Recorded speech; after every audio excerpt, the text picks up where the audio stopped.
अच्छा बा मेनदई आम बाबा दो तीना बछर बयस हुई कते उनी दोय बापला लेना ओई साकाम 16 बछर हुई कते बापलाव कना और 18 बछर हुईना और इन जनामना।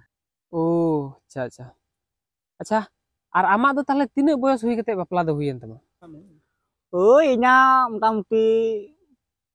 15 बछर गान हुईन तिना बयस और इन बापलायना इन दो बुझो और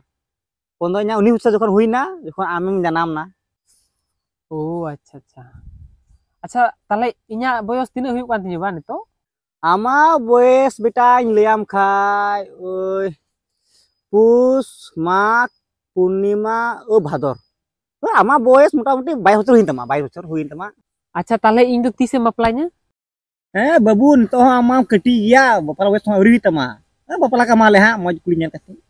बाबा कटी एम तादिnya कटी